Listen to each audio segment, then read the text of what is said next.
الشيطان الرجيم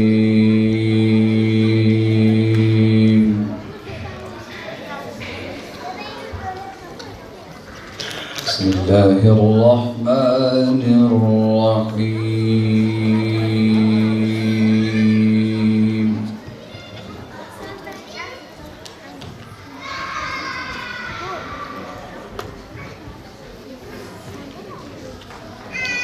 في مقعد صدق عند مليك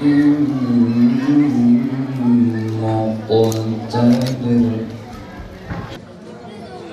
Biz biliyoruz ve inanıyoruz ki Peygamber Efendimizin hayatı olan siyer sadece bir biyografi veya bir dönem yaşanmış ve bitmiş tarihi bir hikayeden ibaret değildir. Bilakis siyer beşeriyeti, insanlığı vahye uydurma projesidir.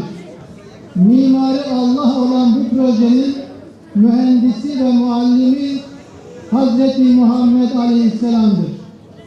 Bu proje ilk olarak 7. asırda Mekke ve Medine'de uygulanmış, mükemmel sonuç vermiş, bireysel ve toplumsal anlamda saadet asrı denilen mükemmel bir bireysel ve toplumsal anlamda saadet asrı denilen ve günümüze kadar da bir benzeri görülmeyen eşsiz bir sistem ve toplum oluşmuştur. Biz şuna inanıyoruz ki yemeden içmeye, giyinden kuşama, konuşmadan susmaya, ticaretten hukuka, bireysel ilişkilerden toplumsal ilişkilere, siyasetten devlete, nikahtan düğüne, aileden eğitime, her konuda bu ilahi projeye uyduğumuz oranda hem dünyada hem de ukbada saadet, huzur, başarı ve kurtuluşu elde edebiliriz. Bugün kaybettiğimiz ne kadar değer varsa bireysel ve toplumsal anlamda huzurdan, güvenden, emniyetten, adaletten, saygı, sevgi ve hürmetten fersah fersah uzaklaşmışsak bunun sebebi bu ilahi projeye yeteri kadar uyumlu olmayışımızdandır.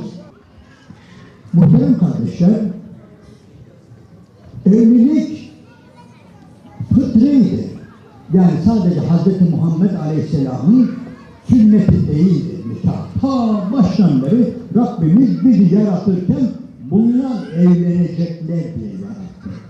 Bizim evleneceğimizi hesap demeyelim de evleneceğimizi bildiği için, istediği için, dilediği için bizi böyle yarım yaratmıştır. Kadını da yarım yaratmıştır, erkeği de yarım yaratmıştır.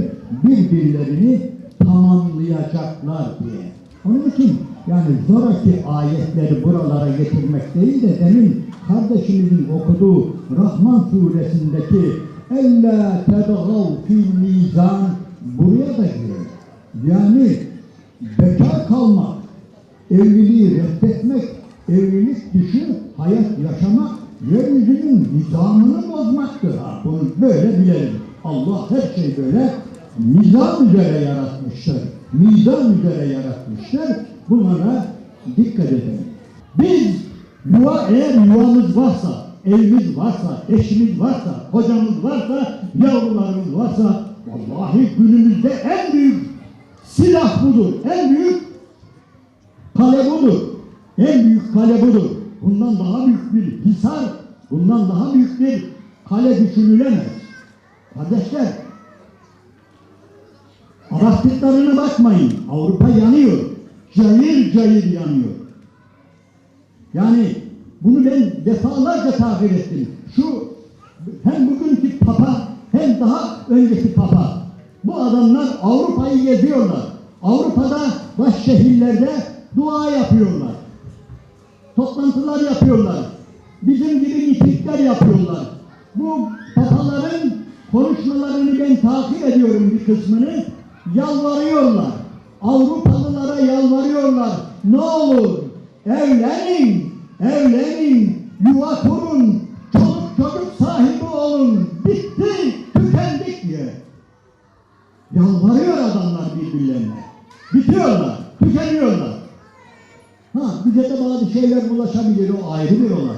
Ama burada nedir? Müslümanın en büyük gücü, söylediğim gibi, yuvasıdır, eşidir, çocuklarıdır ve o gözlerinin içi gülen mutluluğudur Allah'ın izniyle. Biz bununla yürüyeceğiz. Küfrün üzerine böyle bir güçle yürüyeceğiz. Bunu unutmayalım. Ama bize başka şekilde anlatılıyor. Aman koruyalım. Ailemizi tamam koruyalım. Tamam, kötülüklerden koruyalım. Yani ya eyyühellezine amenu ku enfekum ve ehlikum nar. Bu emirler vardır ama küfrü gözümüzde büyüterek değil, ahlaksız gelenekleri, örgütleri, bilmem neleri çok abartarak eğer yola çıkarsak, yani biz kaybederiz kardeşler. Biz güçlüyüz. Ben ısrarla üzerinde durduğum tek evlenin. Israrla evlenin.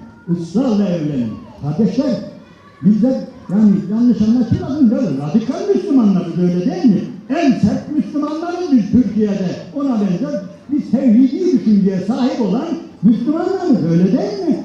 Ve bizden diyoruz la ilahe illallah derken Allah'tan başka kanun koyacak yok, hüküm koyacak yok, ilah yok, hiç kimse, bir tek Allah var diyoruz, değil mi? Ondan sonra da bir bakıyoruz ki evliliğin önünde bir sürü engeller var. Kim koymuş?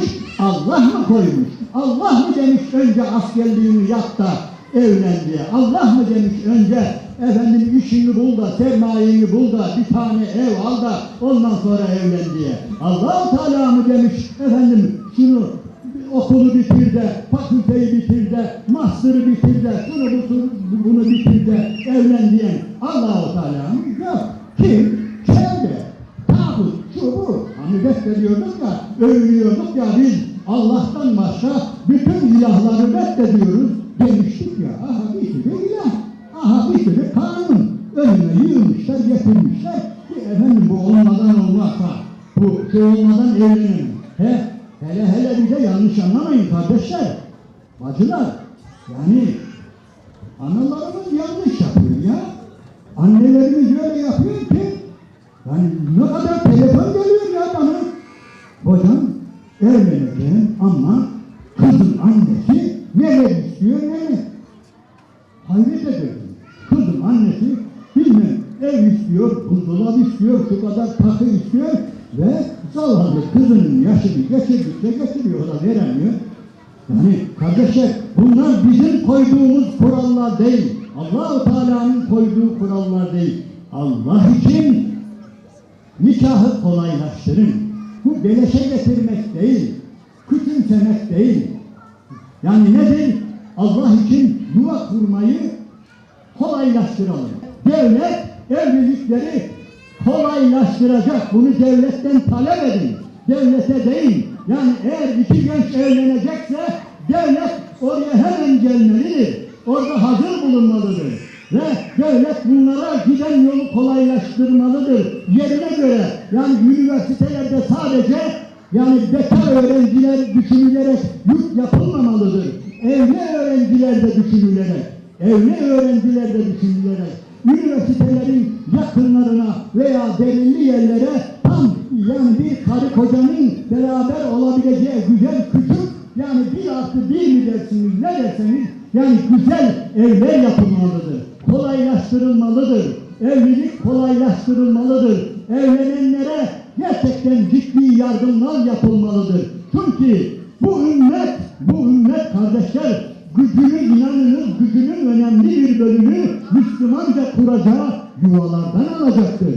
Evlilikleri Allah için geciktirmeyelim. Eften şeylerle geciktirmeyelim. Kardeşler, evlilik hiçbir şeye engel değildir. Ne ilme engeldir, ne akademisyen olmaya, ne bilmem bir şeyle master yap, hiçbir şeye engel değildir. Allah için evlilikleri çoğaltalım. Bundan daha büyük bir cihat yoktur. Bundan daha büyük bir hücum yoktur. Kardeşler, savunma iyi bir şey değildir ha. hep savunmaya geçerseniz var ya, yani bu son kötüye gider. Aman şuradan rüzgar gelmesin, aman şurayı da tıkayalım, burayı da şey yapalım derseniz, böyle çıkacağım dışarıya, hücuma geçeceğim. Onun için askeriyede bir kanun vardır ki, en iyi savunma hücumdur. Biz de bu şekilde Allah'ın izniyle dünyada yuvalarımızda, evlerimizde, yani korkmayın başka şeylerden geri kalmış olabiliriz. Ama eğer ellerinden tuttuğumuz yavrularımız varsa, dışarı çıkıyorsak ve eğer yüzümüzde secdenin işaretleri, alametleri, izleri varsa hiçbir şeyden korkmayın. Başkaları bizden korksun.